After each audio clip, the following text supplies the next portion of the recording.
LinkedIn is pretty great at a lot of things, like helping you tap into the latest trends and insights in your field. We cannot stop your coworker from tapping her pencil. LinkedIn can help you find new jobs that align with your career goals. We cannot help you find the source of that weird smell in the office fridge. Ew.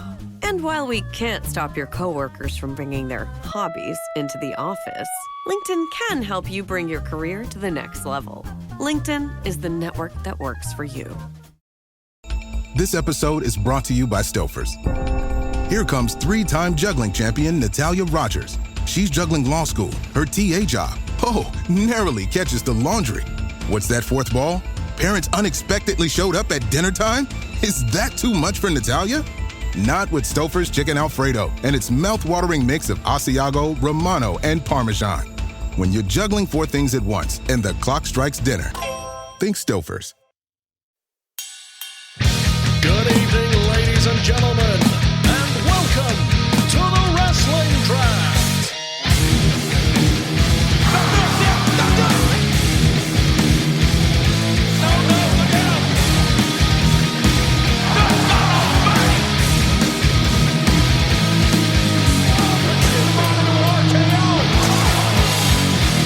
Hello, everybody, and welcome back to the Wrestling Draft here on the Wrestling Draft YouTube channel. It's season 28, once in a lifetime. You can believe that. But we're here. We just celebrated the event. It's so special. It only happens 4 times a year, and that's our selection show. This time, Tag Team Edition, one of the more exciting periods here in the Wrestling Draft. And we're here recording this on Monday. You'll be seeing this on a Tuesday if you watch it the day it comes out, or listen to it the day it comes out on your preferred audio platform. Where we're watching before Monday Night Raw, but we have seen SmackDown, so we're here to give our initial opinions about some of the teams, the lineup, give our initial picks for winners, dark horses, and who we may think may have the weakest team of the lot, and hope that whatever happened on Raw last night doesn't immediately make some of our opinions irrelevant. So I'll also be back in a week in a bit to look at these scores. The first proper week of scores, and hopefully we'll have a clearer picture there because we'll have had some big stuff going on in AEW with Grand Slam, and also we're building to the Elimination Chamber qualifiers going on, everything happening on the road to WrestleMania. Speaking of coming out of Rumble and in the road to WrestleMania, the man who won the last year's Rumble season for the first time in 6 years, I'm sure with a tear in his eye, David Hockney, how are you? Yeah, with a tear in my eye, I come in with the new season with a fresh lease on the Wrestling Draft. At least I can be more objective and have a more lax vision, pardon the pun, on the season ahead, particularly as we're now on the road to WrestleMania. And you know what? I think best thing is to just sit back and enjoy the ride for this particular one. See, I stopped tuning in after your attempt at an impression of Ric Flair, as clearly played by Dolly Parton in your version. I didn't think somebody could be... He's a bit too southern the way you played it there. I didn't think anyone could be as bad as the guy played him in the Iron Claw, but David Hockney has new levels. But here, as we said, I've got levels like Avicii. Don't mess with. Avoid to make a joke there. Anyway, the 8 teams that we've got here, the 8 tag teams, made it a lot more interesting because at half down the field, because we had 13, 14 singles people, which means by the 5th, 6th round it gets a bit difficult. But by the time you get to those rounds here with the tag team draft, there's a lot of people still up for grabs. David, you were picking from last alongside Stacey Smith, but didn't mean you got to take advantage on a couple of occasions of the snake draft. And your team, the West End Wine Lovers, I'm sure it took you a long, productive meeting to come up with that name. Yep. I just suggested Stacey. She said yes. First round pick of Obafemi. Then the Bella Twins is your tag team. Marina Shafir, Carmelo Hayes, who you put the captaincy on, JC Jane, and Ethan Page. So 3 champions down there. You've got Marina Shafir, a very underrated person we talked about the last couple of seasons in terms of appearance points. Bella Twins, because, well, do we need to explain that? And Obafemi, he's very much a free agent. I don't know if you want to explain your thing. You don't really need to explain the Bella Twins. A lot of us did joke about you, Stacey, making you pick the Bellas, and then days before the draft, It was just they actually came out on Raw and said, we're going after the women's tag team title. So Yep. of all the moments, this is the moment Stacey's properly been waiting for. It was like the stars were aligned. So the Bella Twins pick, I don't regret it whatsoever. Like, if there was ever a moment to choose them when they announced they're going after the women's tag titles, and when you're teamed with such a Bella fan, such as Stacey Smith, you have to sort of kill two birds with one stone here. You know, you've got a prominent women's tag team that could reclaim the tag titles at some point during the WrestleMania season, and you have a very happy teammate along the way. So yeah, that one was a no-brainer. And the first round pick of Oba Femi, that was all me, because, you know, if you just seen how well he did at the Royal Rumble, you know, the guy's an absolute machine. And I think with the way things have went on, like Raw and SmackDown this past week, you know, he single-handedly squashed the Viking Raiders, you know, in a sort of beatdown segment, and then he squashes Kip Wilson on SmackDown. That makes me think, you know, if he gets squash matches across multiple shows, you know, that's easy points right there. Although the reason we put the captaincy on Carmelo Hayes was because of the US Open Challenge, and at least there we have the option to switch to Oba if he starts getting that momentum up and running again. So yeah, I think the strategy in place is pretty much been laid out. And finish off with the two NXT women's and mid-card champions getting there as well. You know, Ethan Page closing in on 300 days as North American champion. Jacy Jane still doing fine as women's champion. And Marina Shafir, you know, she was scoring big last season as part of the Death Riders angle. I imagine she's going to get featured heavily going forward for this season as well, particularly when you've got AEW pay-per-views coming up as well. So, yeah.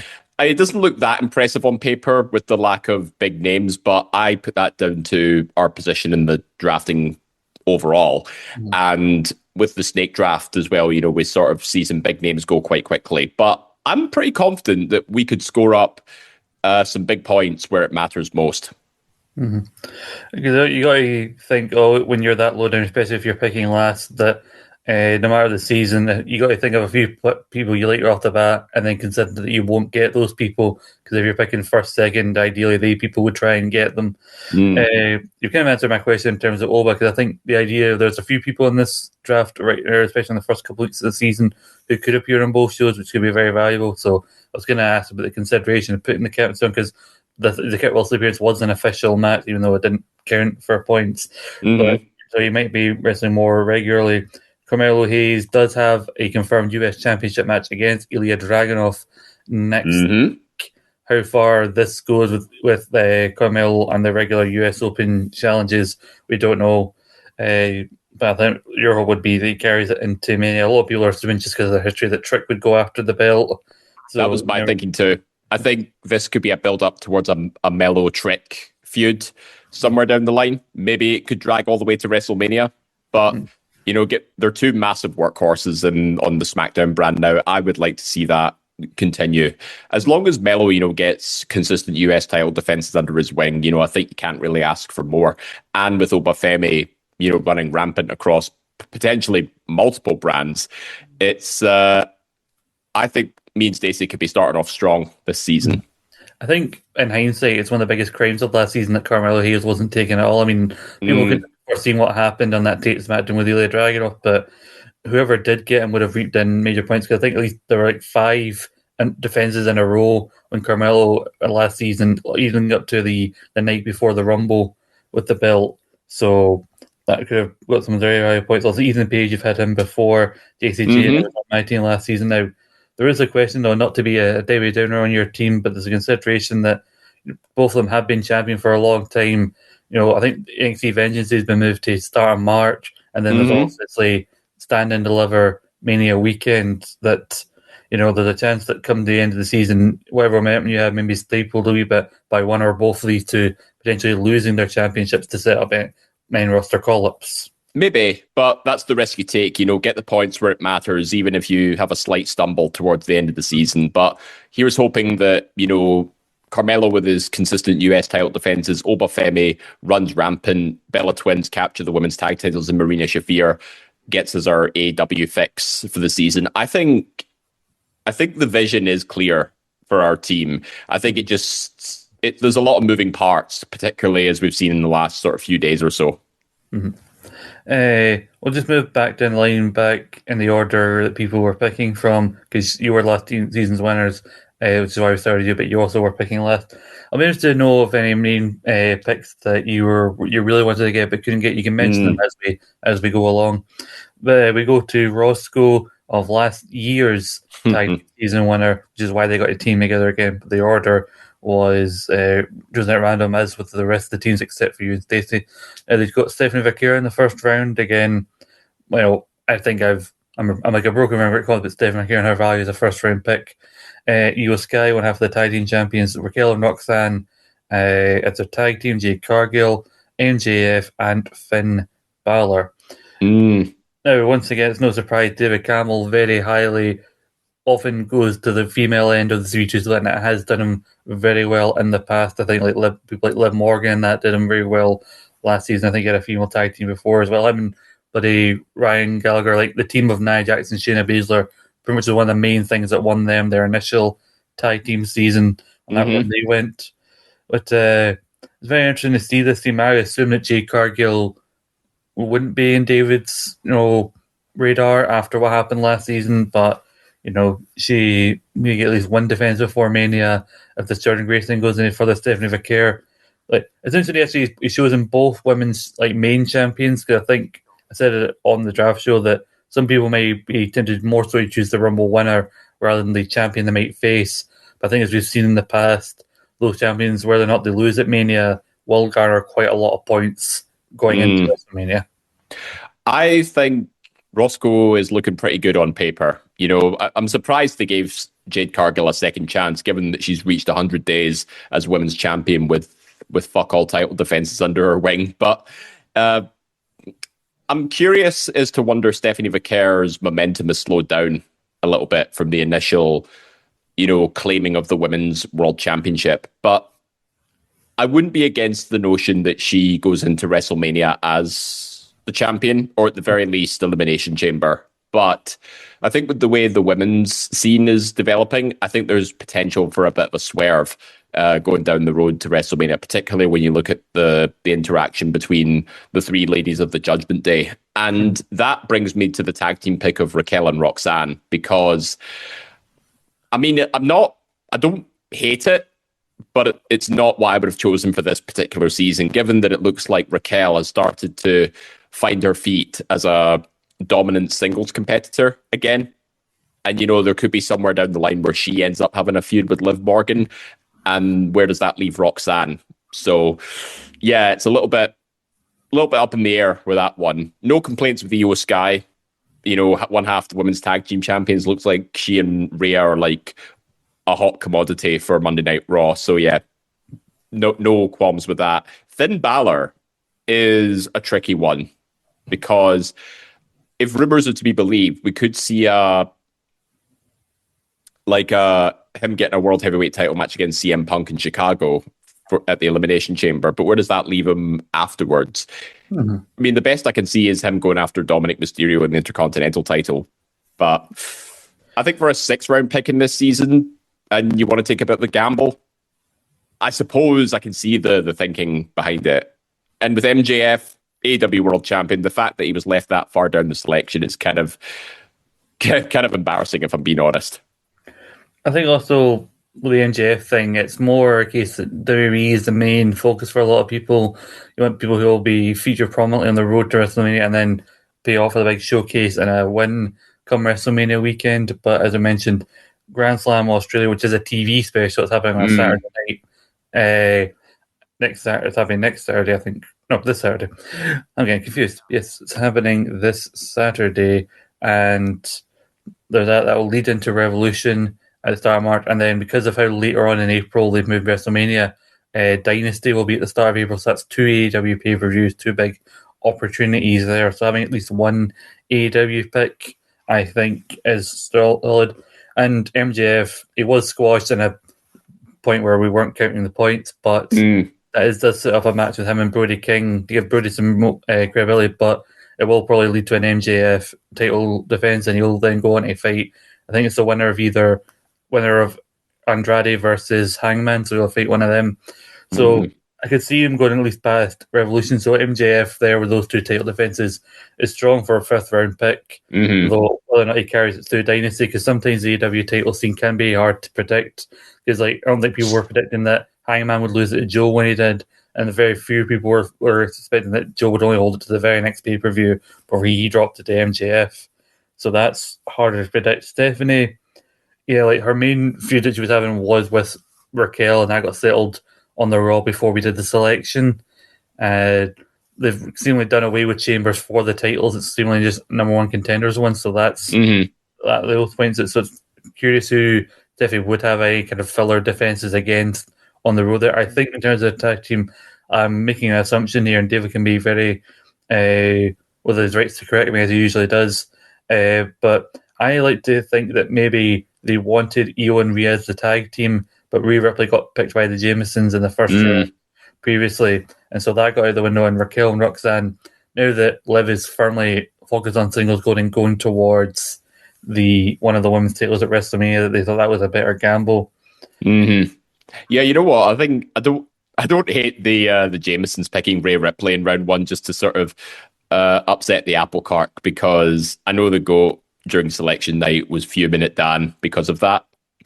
But yeah, I suppose them picking up Io Sky as the other half is probably the best they could have done. But I think Stephanie Vaquer, between Stephanie and Io Sky for rounds 1 and 2, I think that could have gone either way. Because, I mean, I was already settled on Obafemi as round 1, and then we had to pick the Bella Twins round 2. So I think either way they could have got what they wanted post the Rhea Ripley selection.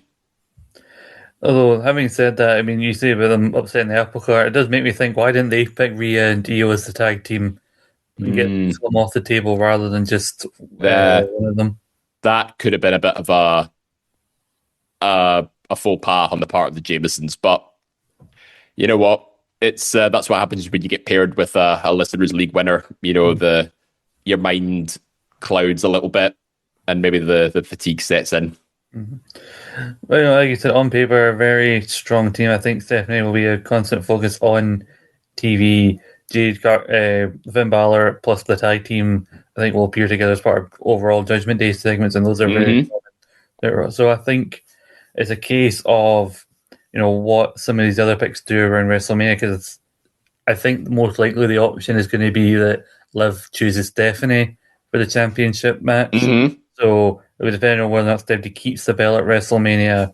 Like I'm assuming Raquel and Roxanne will be involved in whatever big match they do. And I'm assuming there'll be some sort of multi-woman match at WrestleMania for the title, rather than just Rhea and Io. Can you imagine if we get Can you imagine if we get a TLC match for the women's tag titles 25 years after TLC 2 at WrestleMania 17? Like, how poetic would that be? I'd be worried for the bells, but Nikki's got Nikki's as is, but he will probably will die. But I don't think he just hide until everybody destroys themselves, and then all they have to do is just climb a ladder, and then they've got it. You would say that because you've got them on your team. But yeah, like I said, a very solid team on paper. You can never count out David Campbell in terms of the draft, and Ross is also there. Of the Jamesons, the team of Dan Axel Jameson and his daughter E. Jameson, who won the Listeners League, and they were paired together. Dan was originally going to be with someone else if Eve didn't win, but they've switched over now. Now Dan is with Eve. The Jamesons are together, not to be confused with the Jetsons. They've got Rhea Ripley as the captain in the first round. Then they've got Joe Hendry, the new NXT champion, Don Callis, Braun Breaker, Harley Cameron, and the Young Bucks. I mean, the Harley Cameron one is funny as it is, because I don't know who it was, but I think it was Gary and Robert Shaw who tried to pick the Babes. Oh, yes. They tried to choose the Babes of Wrath, but they didn't realize that Willow had already been taken by Matt and Alan. And then rather than, in the fifth round, and rather than going for Harley, they just went with Julia. And then Jamesons came in and slipped Harley Cameron. You know what? The Young Bucks as their tag team. So again, I mean, they seem to be teasing yet another of the 15 millionth Young Bucks FTR matches being teased on AEW at the minute. But I'm wondering if Rhea and Io may have been a lot better choice long term. We'll have to see how that goes. One thing that must be discussed about the Jamesons, though, before looking at their team on paper is Braun Breaker. Yeah, Braun Breaker has already been sealed. With the latest update being posted in our chat saying, per PW Insider, Braun Breaker was injured last minute in Raw while flipping a table, and by Wednesday was determined he would need hernia surgery. Impressive feat, but Ouch. clearly paid it off very badly. He is officially off the road during recovery with no timetable for his return. Some people are saying it's at 46 weeks, but if they're saying no timetable, it means they're not putting their hopes on him being back, which is another blow to the Vision, because at the minute, since Seth was written out because of his own injury, pretty much all the Vision eggs were put in the Braun Breaker basket. And now it's Bronson, who's very underrated in his own right, plus Logan Paul and Austin Theory, with Paul Heyman wanting around with them. So that is very unfortunate. I think there was also a report that they were hoping Seth would be back by Mania. So maybe that thing at the Rumble was meant to be a stand-in for Seth to be revealed in storyline as Seth to set up a Braun Seth match. But all that is up in the air now. Yeah. It reminds me of, when Roman Reigns, all the way back in 2014, he had to be pulled from a match with Seth Rollins at Night of Champions, I believe, because of a hernia. And he was written off for the rest of the year. So, and that was about a 4-month period before he returned to the Royal Rumble. So, yeah, I think it's going to be a long road to recovery for Braun Breaker. And it seems like he's already been ruled out for this season. So, very big hit for the Jamesons, albeit, Braun Breaker was taken in round 4. And I think the one good thing to take away from it is Rhea Ripley and Io Sky defended against Julia and Kiana James on SmackDown this past week, but they've got another defense coming against Nia Jax and Lash Legend. So the captaincy points should be swooping in for this team. Yeah, I'm wondering if maybe David Campbell and Ross, I get why Stephanie, but I'm wondering with the upcoming defense, if Io will have more defense probably in this season than Stephanie will. So I'm wondering if Io may have been the safer bet to start off the captaincy with. Maybe. Yeah, it's interesting because he was like the first pick overall. Everyone thought he was going to win the Rumble or win the title at Raw.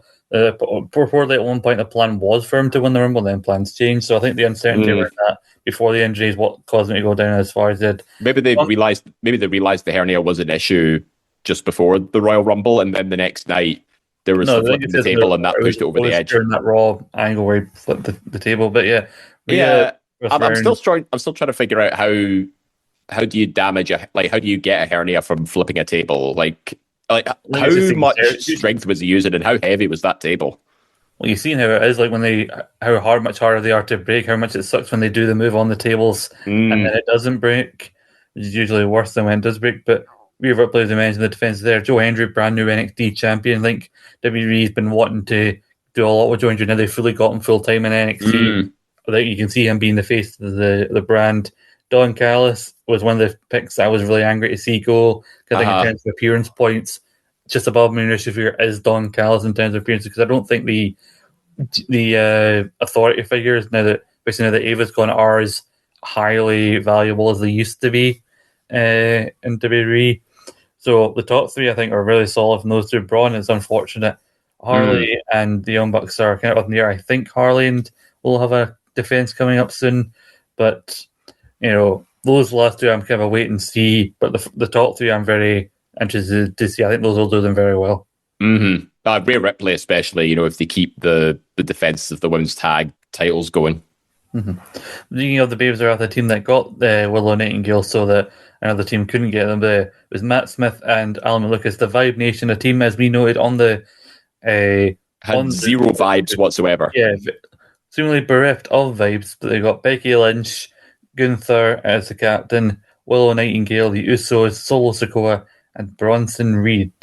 Becky Lynch, she's a great first round pick. It's not just me saying it, lots of people are saying it. Hell of a pick to start off with, the Intercontinental Champion. I'm assuming there'll be another thing with Natty going into WrestleMania after the Royal Rumble elimination, with a rumored again plan to be Becky versus AJ. AJ Lee, not Styles. Yeah, what a comeback that would be. He's retired, but he's identical twin sister AJ Styles. He does a version of Santina Marella. Gunther always, I think, will have a big match at Mania. Maybe people are saying against Randy, someone love legend status if they're going to keep this career killer thing going. And I can see why they've put the captaincy on him. Willow, terms of any AEW pick, reliable. She's not just the tag team champion, but she's also the TBS champion. So 2 possible avenues for title defenses. But also 2 additional opportunities to lose championships, just like when Robert chose Mercedes. I nearly said Sasha Banks. Mercedes Moné last season when she was dropping titles left, right, and center. And as we know for the seasons, a title match on WWE or AEW programming will count regardless of which company that title belongs to. And you should remember that with Ethan Page still being one half. Oh, actually, he's no longer one half of the next tag team champion. He's dropped it now, Thankfully, neither was it scored, nor was it on a WWE show. But if they get a rematch on WWE programming and win or lose, that will affect you as well. A little bit, yeah. Obviously, tag team champions. It's weird to see where they're going at the minute, if it's how long-term Usos tag team is going to be. So the Usos, it's just Jay at the minute, because Jimmy's probably taking care of his heavily pregnant missus at the moment. So it's, and Jay was the only one to appear in the Rumble as well. So he's basically doing a job for the tag teams. So it makes me wonder why the Usos, what's going to be next for the Usos, essentially. Mm-hmm. So, like I mentioned, also Solo Sikoa, who may or may not be one half of the tag team champions, because he's definitely credited as one half of the tag champs. There was a thing where especially specified on the YouTube clip that he was handing the tag title over to another member of the MFTs. So what's happening there? But like the MFT Wyatt thing, I think they're going to stretch that out to WrestleMania. So sure enough, in terms of appearance points for Solo Sikoa. Well, if MFT is operating the Freebird rule with tag titles and Solo isn't competing, no title points for him. Of course. So in the match itself. Oh yeah, apart from the first, I think picking up Gunther was smart. Becky Lynch ahead of Rhea Ripley, Stephanie McCare, etc. I mean, why Vibe Nation couldn't have picked Rio as a tag team? Again, a missed opportunity. So I think definitely serious lack of vibes, big missed opportunity for a potentially better round 1 pick, and there's a lot of ifs and buts on the last few. So yeah, I mean, it looks impressive on paper, but not a lot of substance or thoughtful planning ahead on this one. Yeah, I think it was harder to look at initially on the night who the weaker teams may be. But I think the first 2 picks are strong. Willow also, I think he said, I get what you're saying about more chances to lose, but also more chances for defenses as well. The last 3, are wait and see, but I don't know if this is a season-winning team, in my opinion. No, I disagree. I agree. I don't think this is even close to winning. Mid-table at best, I think. I think it's the mid-table. I think that Becky and Gunther will carry it. Maybe Willow, depending on how regularly she defends both belts. The Usos, again, we need to get Jimmy back. Get Jimmy back in, yeah. And then, I think you got to think ultimately the Wyatt Six have to beat the MFTs in the end in terms of the storyline. So how much further this goes? Because Solo's also already been ruled out of contention for the Elimination Chamber. Yeah, Russ Reed could be the surprise of the team in terms of how regularly appears. If they want to push him more regularly on Raw while Braun's out, along with the other members of the division, maybe. With the LA Knight feud and everything, he could be the dark horse of their team. But we'll wait and see what happens there. But we move forward to the people. Dave's favourite team. Nope. Kerry Morris and Robert Shaw, where they had Drew McIntyre in the first round to be champion. Of course, they were picking 4th overall. It made sense if we get Drew that early. Yeah. A man who could work his way into the WWE title match at WrestleMania, if rumors are to be believed. Sol Ruka, Tony Storm, Julia, and Bayley and Lyra. So they're definitely leaning more to the women's side of the 3-2 split. It's interesting to see Jacob go so highly. I think the way he came back in terms of inserting himself with Cody and Drew is what's made him a much more valuable pick. Yeah, I think round 2 is as expected for Jacob Fatu, especially if he's going to be more involved in the WWE title picture on the road to WrestleMania. Although he is involved in an Elimination Chamber qualifying match with Cody Rhodes and Sami Zayn coming up on SmackDown. So I'm curious as to see what happens. So I think this is a wait and see story with Jacob. But I think for round 2, I think it makes sense for that selection. As for the rest, Sol Ruka, Tony Storm, Julia, Sol Ruka, I think, solid round 3 pick, especially how highly WWE officials see her following her Rumble performance. I reckon she is the next call-up somewhere down the line. But will she win I think the NXT title? With like the fact she eliminated JC and then the stuff on NXT that following it, I think they are setting her up to be the one to take the belt off JC. Because I think they want to do the Zarya feud, but maybe they want to do it for the title potentially. Potentially, Zarya's not been picked by anybody, I don't think. And then just remember though, Javon Evans has had multiple opportunities to challenge for titles in NXT, yet he gets called up without ever becoming champion. So there is potential, Sol Ruka could get called up without winning the NXT championship. But I wouldn't put it past them to, maybe give her a reign by being the one to defeat JC, or maybe it sets up the feud for Vengeance Day. Yeah. Julia, it's weird because like Bailey and Lyra, they've been reported that they've moved over to SmackDown, but there was also that same report said there was plans to have Lyra in a singles feud, ironically, with Julia for the US title. So you know what? I think that might actually work in their favor. As I say, if this happens, they should hope that Julia wins that feud and get them more points. But it's weird because you'd have thought they would have been in whatever the plans are for the women's tag, but especially given that the Bella Twins eliminated them from the Royal Rumble. Is there going to be any follow-up to that? Doesn't seem like it at the moment. Toni Storm, she's in a tag match at Grand Slam, so she's definitely going to win that. Yeah, she's from Australia. Her and Mina can never be ruled out as tag team title contenders. Oh, yep, definitely not. I mean, I had picked Mina Shirakawa last season on the assumption they were going to win the women's tag titles in AEW, but lo and behold, it didn't matter in the end because she still ended up on the winning team, mainly thanks to Liv Morgan. Mm-hmm. But what do you think of this team kind of on paper? I think Sol Ruka is definitely a chance given how highly WWE think about her. Made her a double champion at one point. I think Sol Ruka could be the dark horse in terms of scoring this season, especially, if they give her enough exposure and enough matches throughout. And I think Drew, as the captain, that was a no-brainer. Get the WWE title defense captaincy points, assuming he will defend at the Elimination Chamber. But against who, though, that remains to be seen. But there were reports that he is planning to go into WrestleMania as the champion. So the longevity of this season is definitely there. Yeah, it's definitely smart to have him as captain. It's a shame for them that they weren't scoring last Friday. He was on the show like 3 times. Constantly getting interrupted. That would have been great for them. That would have been good, yeah. A team I think is very strong, looking at it, and a strong contender possibly, is the Think Tank with Steve Wilson and Gary Kiernan, those cousins who definitely love each other. With World Champion CM Punk, they were picking third World Champion CM Punk, the number 1 pick, Charlotte Flair, John Moxley, who they've given the captaincy to, Alexa Bliss, El Grande Americano Original. The Chad Gable version. With, we don't know that. The Vision being Logan Paul and Austin Theory as a team. How lucrative that will be, we don't know, but it is also the last round.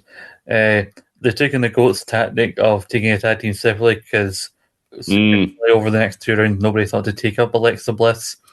Notice how in the 3rd round they picked up John Moxley, and that's who they've chosen to put the captaincy on. Because I think of Alan's reject team that he got, and he called them the All Elite Reject, I think the best one, the most surprising, the strong one was John Moxley, because I don't think many people saw him as the one to win the Continental Classic. I did, personally didn't, and I talked about it at length on this show about how I thought he was going to be Okada or Takeshita, and I was very wrong about that. Mm-hmm. So, and then Moxley was the highest scorer last season, and you could put that down to all those Continental Championship Eliminator matches. So if he keeps that going for this season, I think Steven and Gary are obviously in a very strong position, backed up with the Charlotte Flair and Alexa Bliss tag team. If they compete as a tag team, if they have appearances, if they end up going against each other, it doesn't really matter. They'll get the appearances either way. So again, pretty smart. And scooping up the remaining members of the Vision, again, it's one of those things. It's ideal for round 6. Get them off the board, and you'll at least get appearance points out of them, given that Logan seems to be a lot more of a permanent feature on Raw these days. Yeah. It's interesting that John has become the captain over the World Heavyweight Champion CM Punk. I mean, I think Punk will have one more match with Balor get another defense, because clearly that's not over, and give him something to do, because I don't think Roman's going to be on TV every week, because we've got 10 weeks starting this week until WrestleMania. So definitely don't think Roman's going to be there every week. So give Punk something to do. Charlotte Flair, her and Alexa, where they actually start a feud now, or they continue as a tag team. If they keep meeting tag team matches, that's points for both of them in terms of singles. John Moxley does have not an winner, but a title defense coming up. I think it's either on Dynamite or on Grand Slam, one of the two, against Takeshita. So that'll be very interesting to see where that goes. But I think for the immediate first week to get a successful defense in there, hopefully for them, then that would be good, especially given that it would be their captain. But I was wondering how long term they want to keep it on Moxley, and if at any point they'll be tempted to move it over to CM Punk, depending on what their faith is on Punk going into WrestleMania against Roman Reigns. Mm-hmm. Yeah, I think they've taken the same approach that me and Stacey have. Put it on a title holder just to see where, treat it as a stress test or a litmus test, see how many points we can get off a mid-card champion, and then switch it over to the big guns when the opportunity presents itself, ideally for WrestleMania season. You notice a lot of people, for the most part, some of them have got two, some don't have any at all, but for the most part, most of these teams have thought in the middle, third or fourth, they've taken one AEW pick and everything else is WWE. Mm-hmm. And I did think going into this that John Moxley was the strongest AEW pick to have this season, and annoyingly, I agree. Primarily based off his performance from last season, and just in general, John Moxley, even since the beginning of AEW, I think he's been one of the highest scorers, not just in AEW, but in general, the whole draft.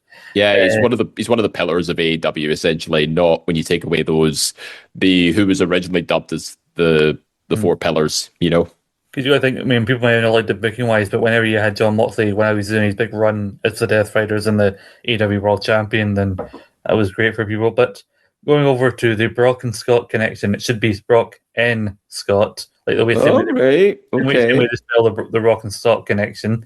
But just like the Jamesons had a Z at the end of their name, the Brock N. Scott. Yes, we're going back to the Attitude Era. Pissing and farting. That's like. Now, we have our first round pick, Liv Morgan, who we've also put the captaincy on. Dominic Mysterio, a double champion in his own right, AAA Mega Champion and the Intercontinental Champion. Tiffany Stratton, who's already qualified for the Elimination Chamber. FTR, their own AEW pick, Jordan Grace, and the final round, Roman Reigns. If you have any questions... As if one Royal Rumble winner wasn't enough, he ended up getting both of them. I am shocked as anyone that we did. But do you have any initial thoughts about my team or any questions you want to ask me about this before I justify myself?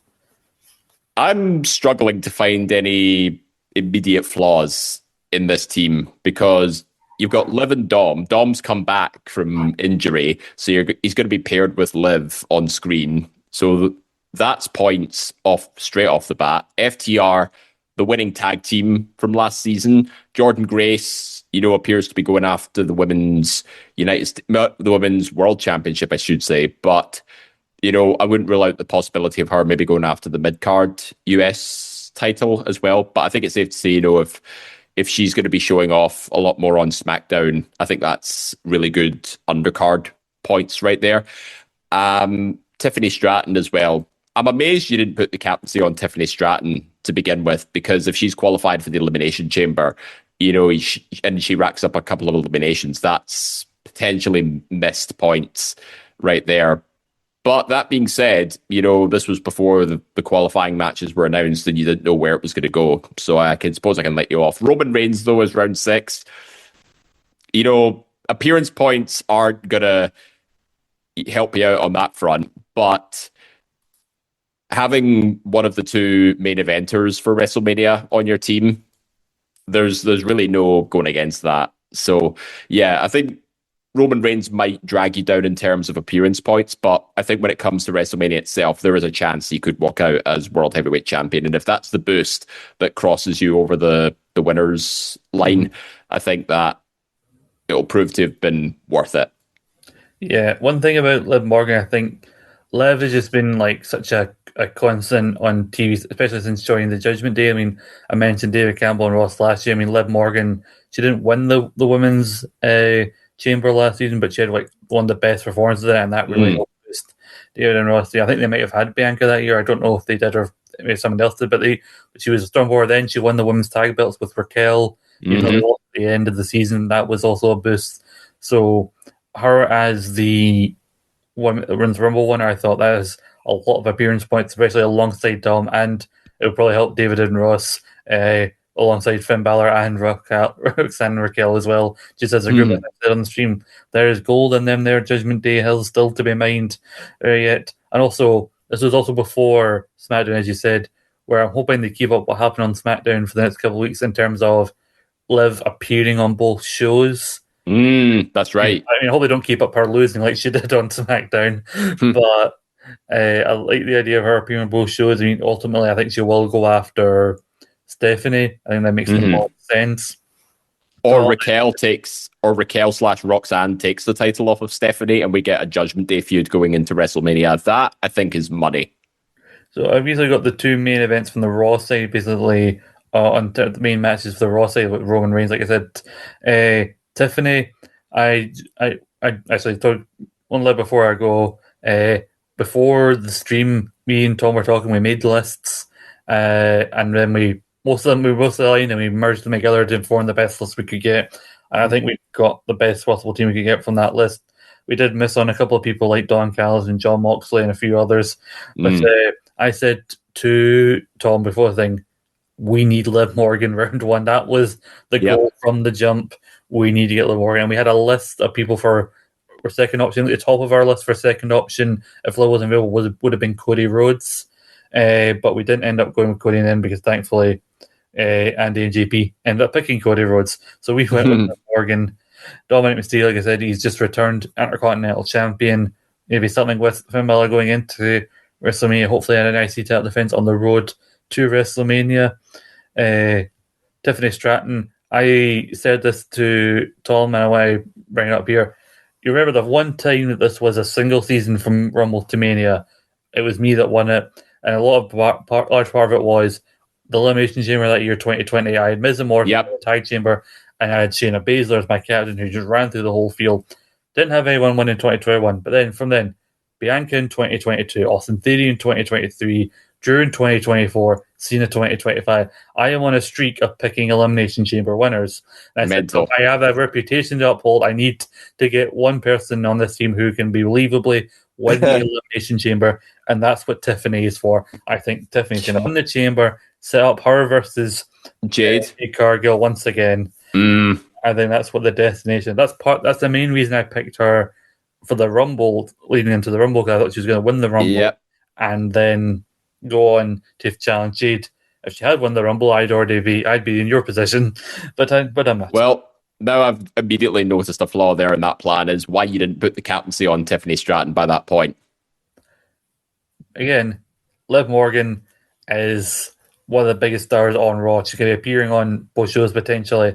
I feel justified in Liv Morgan as my choice of captain. FTR, in terms of a tag team, we were going to go for a tag team in the last round, but looking at some of the tags that are getting picked up at this point, I said we need to go and get a tag team now.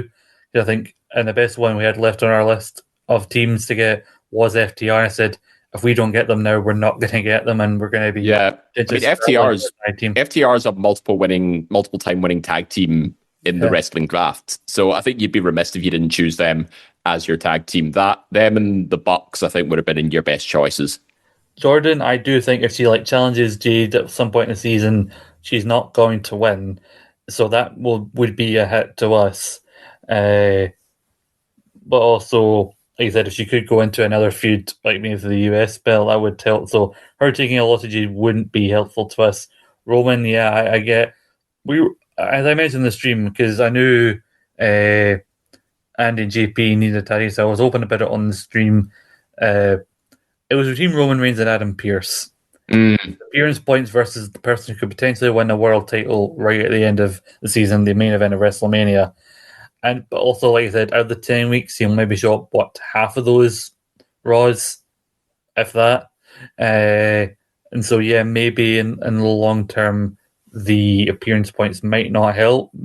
But again, he is the last one. I think the rest of my team is strong enough to hold that up, that Roman Reigns can just add that little bit when he does show up.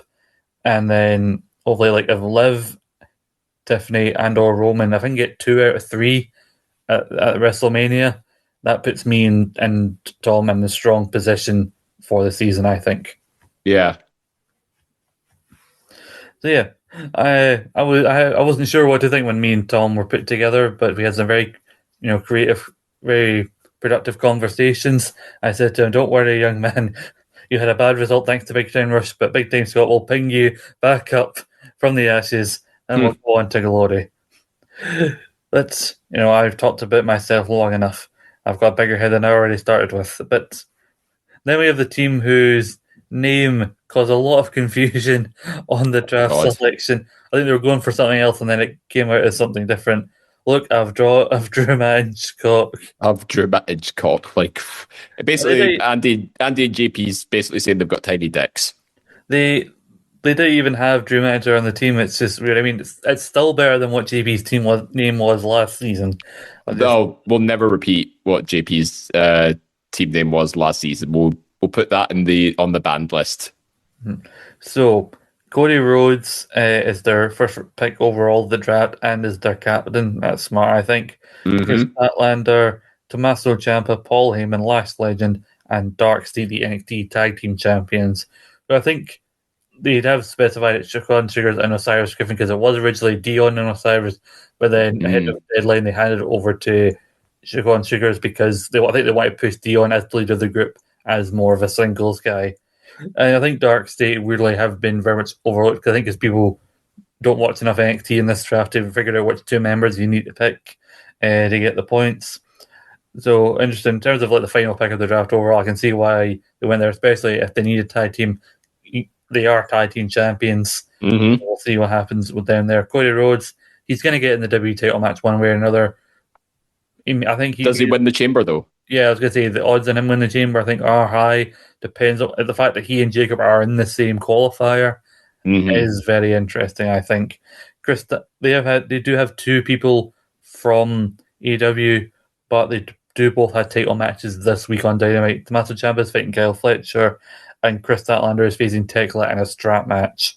I mean, appearance points with division, like they're going to be some sort of presence one way or another. Lash Legend also had a strong performance at the Rumble, is in a tag team with Nia Jax. Will she and Nia win the tag team titles? I mean, it would help Andy and GP, but I would not hold my breath on that one. But they actually have 2. They have 2 picks that I was prepared to pick up, and that was Tommaso Ciampa and Lash Legend. So I think they've done well in getting the ire out of various teams, including the Think Tank, because a lot of people I was ready for Tommaso Ciampa in round 3. But when that went out the window, that's when we resorted to Carmelo Hayes as our backup option. Like I said about in terms of WrestleMania being the focus of the season, in terms of the immediate week, like those 2 coming up, those 2 defenses with Statlander and Ciampa coming up, we put them in strong contendership to kick off the season, and then depends on where they go for Revolution with those 2 titles. But I think in terms of WWE, their main thing they're holding on to, the person to really carry them, will be Cody Rhodes, and we'll see what the other 3 picks can kind of bring up in terms of appearances and wins on TV potentially. In Lash Legend's case, Dark State, I mean, NXT's tag team division is pretty slim at the minute. But, hopefully for them, a tag team title defense at Vengeance Day for them would help justify them as a strong pick as the tag team. But, I mean, I know a lot of people are disappointed in Ciampa, and he has been defending it fairly regularly. He defended it on Collision last week. He's now already defending it this coming Wednesday on Dynamite. But I don't know if I was going to go with Ciampa. I mean, he was on the list. But me and the TNT title have a bad history. The TNT title is an abusive ex with me. Every time I go back to it, I think this time it's going to be different. It's going to be different this time. And it never is. It's never any different. Yeah. It's, you know what? I'm amazed nobody picked up Ricochet, who's the AEW national champion. Because it's coming up against Jack Perry, and he was discussed with me and Tom.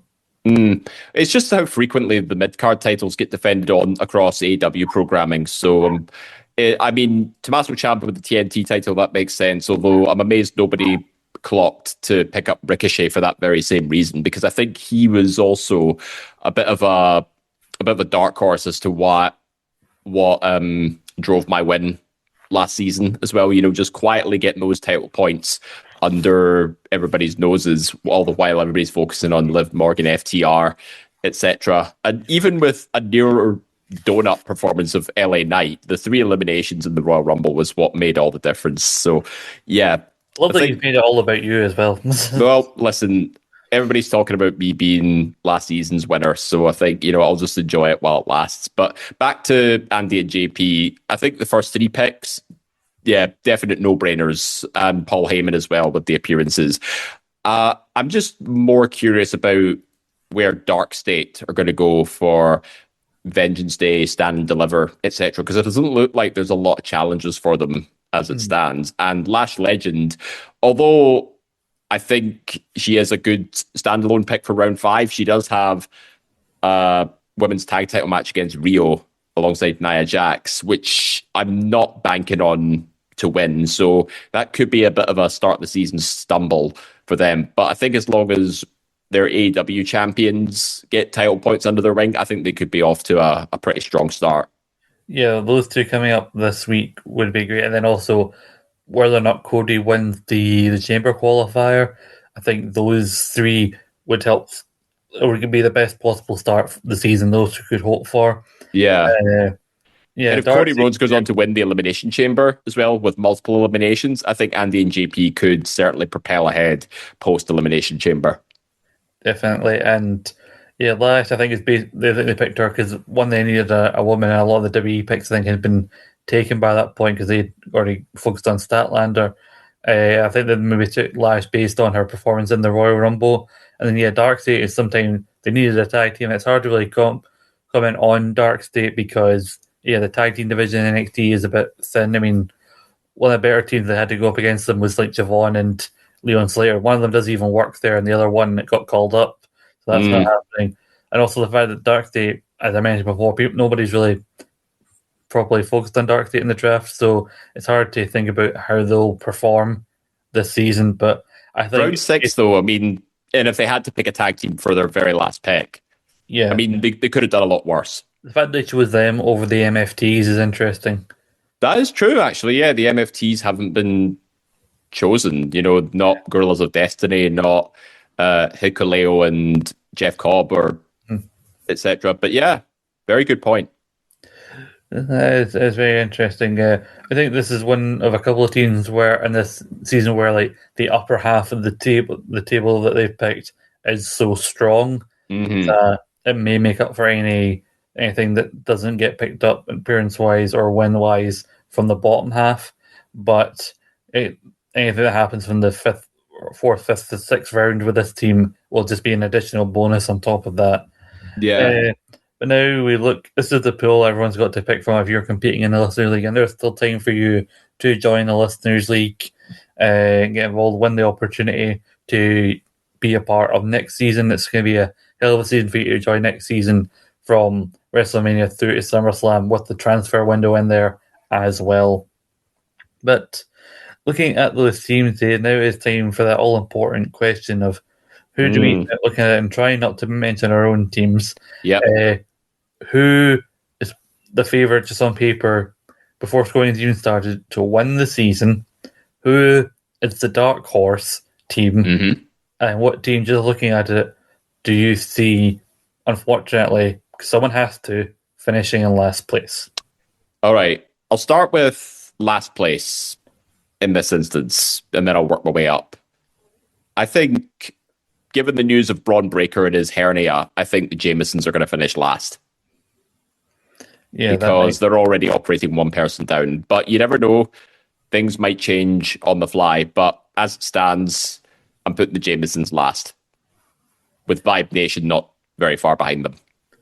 That is fair. I mean, I've said bad things about Alan Lucas' teams before, and I think just out of spite, the universe has gotten back at me for that, particularly that season where he had Okada and it was another team on his team, but that kind of messed me up. But yeah, the Braun Breaker thing will mess up. I mean, I like to think that the top like Callis, Hendry, and Ripley will help them out in the end.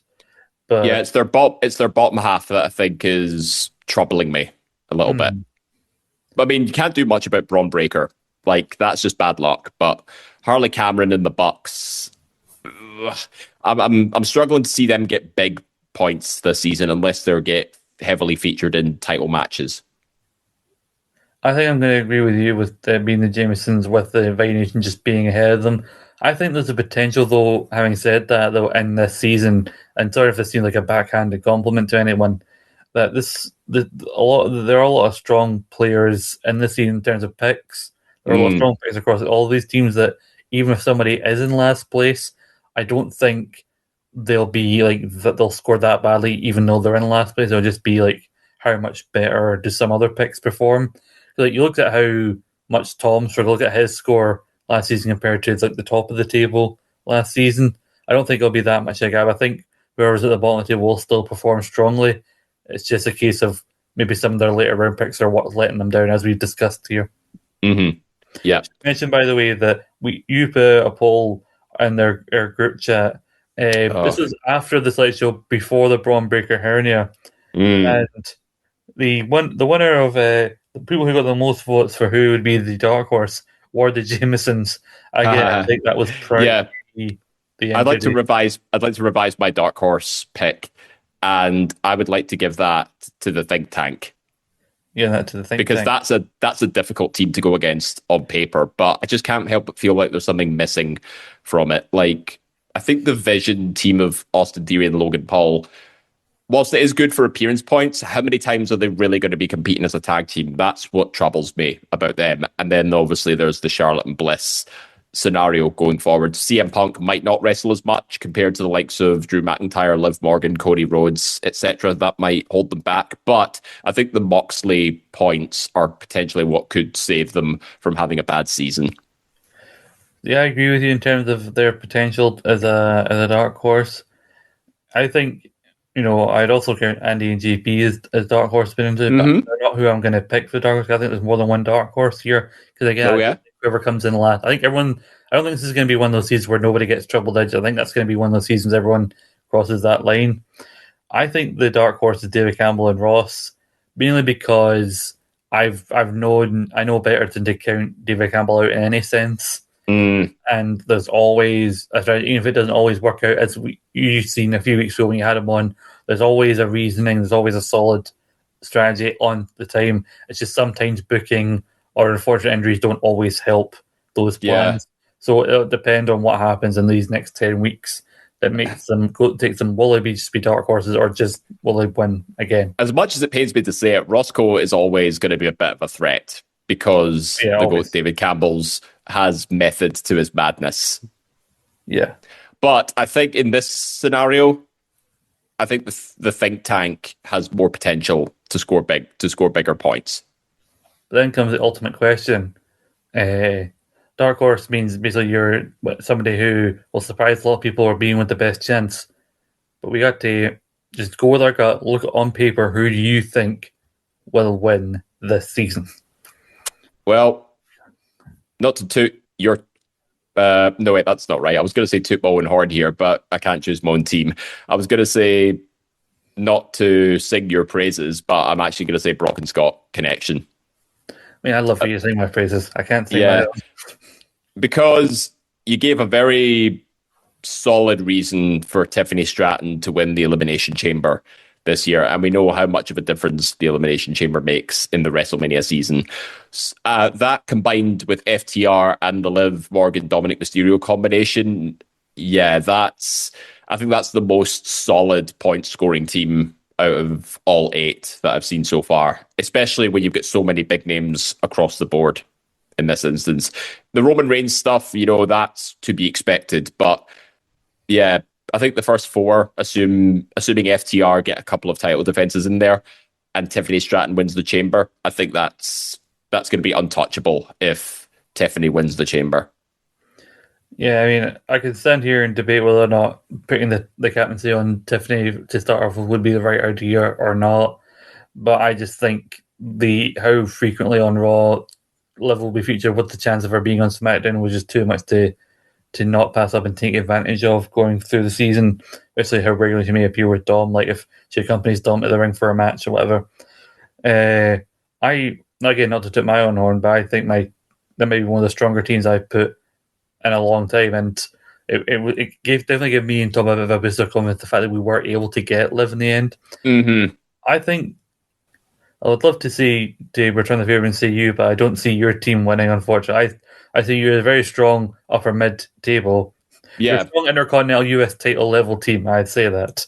You know what? That's why I said about my team last season, and look where we ended up. But then again, that was the Royal Rumble season, and things can flip on a dime at that point. But yeah, I think just given the position I'm drafting with Stacey, it's very tricky to put a big name team together. So we pick up, maybe the underrated in other words, dark horse scorers of the wrestling draft. You look at the mid card champions, the ones with big appearance points, and you of course get the guy that seems to be billed as the next big thing. I think I'm going to go with the think tank as my winner here because also they got Alexa and Charlotte. Like even if they break up during the season, they'll have segments against each other. Yeah, doing different things. So taking them separately will pay off. Punk again with the world title, John Moxley with the continental title.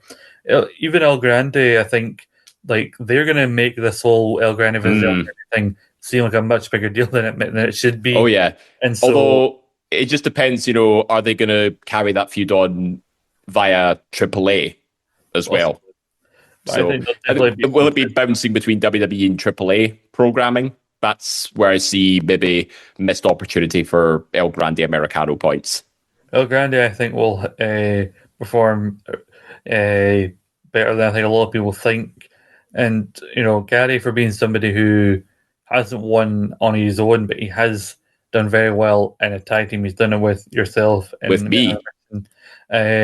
He's teamed with both of us, actually, on this team here. But now teaming along Stephen, who we give him shit and everything, but he also, after me and David Campbell, in terms of how many seasons he is then, I think, in terms of the number of seasons won, he's the next person up. So, I hate to give comments to, but I have to acknowledge his past history of wins, plus Gary's success in tag teams. I think, as much as we joke about how they treat each other sometimes in real life, how much they take the piss out of each other, them working together, getting on the same page, if they can possibly coexist, that could be a deadly combination for this draft and potentially a draft winning combination. Because I think even if they do win, as much as Derek Campbell will be annoyed of not doing back to back, if it meant that Gary got another win, David loves Gary so much, I think he'd be happy with it. He'd give Gary all the credit and none to Stephen, as most of us would. I wouldn't be against Gary getting another tag team win, given that we did one as a team back at WrestleMania 30. The thing was 38. 38, yeah. Roman, and that's what pushed you over the edge. Yeah, the Usos walking out with Roman Reigns is what pushed us over the edge. So it wasn't a definitive win. It was anything more just a chance win. Yeah. Well, we were all there around. I think we were around Gary's watching it, and that happened. And it's your reaction when you realise, like, if they still appear here, use have won, and then they did. Yep. What a result! It came down to literally the last match, and right before the last match, because it was between Lesnar and Reigns. Mm-hmm. Now, we've given our opinions. How many of them will be wrong? Probably most of them. But now it's time for us to let us know what you think. On Twitter, at the Wrestling_Draft. Follow us and there. Let us know who do you think will win the season. Who do you think are some of the better picks here? Who do you think are some of the big missed opportunities of people who weren't taken? Because there were quite a few people who didn't get picked, and we'll probably talk about some of those people as the season goes on in hindsight to see who could have been missed out on. Be sure to comment on the YouTube video if you're watching it there. Comment below there, or let us know when you give us your rating or review, if you do feel so inclined, on your favourite audio platform, Spotify, iTunes, Google Podcasts, Podbean, wherever you hear podcasts, we're available in audio form there. And we're also available, as I said, on YouTube. Please subscribe to the YouTube channel. Let your voices be heard And again, if you're also inclined, join the Listeners League. Yeah, and I'm looking forward to seeing the creativity of the Listeners League participants this year, not just with your team selection, but also your team names, because if you pick a creative team name, you might get that little extra bit of featured on the wrestling draft. And if you win the Listeners League, you get to join us on the Premier League. Yeah, so hopefully if you're planning on joining the Listeners League, you're listening to this episode, you're seeing who different pools are, who your best choices are. You can pick the strongest team and hopefully join us in a Mania to SummerSlam season. But that is all the time we have. We'll be back a week on Thursday. Well, we'll be recording it, so Friday of next week we'll be back when that releases at our usual time. By then we'll have had a full week's worth of weekend a bit of TV, and hopefully some things will have shaken up, and we'll see how our opinions stack up then. But until next time, from my co-host David Hockney, we thank you all for tuning in to the kickoff to season 28, and we'll see you next time for the official start scoring. Same bat time, same bat channel. USAA knows dynamic duos can save the day, like superheroes and sidekicks or auto and home insurance. With USAA, you can bundle your auto and home and save up to 10%. Tap the banner to learn more and get a quote at USAA.com/bundle. Restrictions apply. It's tax season, and at LifeLock, we know you're tired of numbers. But here's a big one you need to hear. Billions. That's the amount of money in refunds the IRS has flagged for possible identity fraud. Now here's another big number. 100 million. That's how many data points LifeLock monitors every second. If your identity is stolen, we'll fix it guaranteed. One last big number. Save up to 40% your first year. Visit LifeLock.com/podcast for the threats you can't control. Terms apply.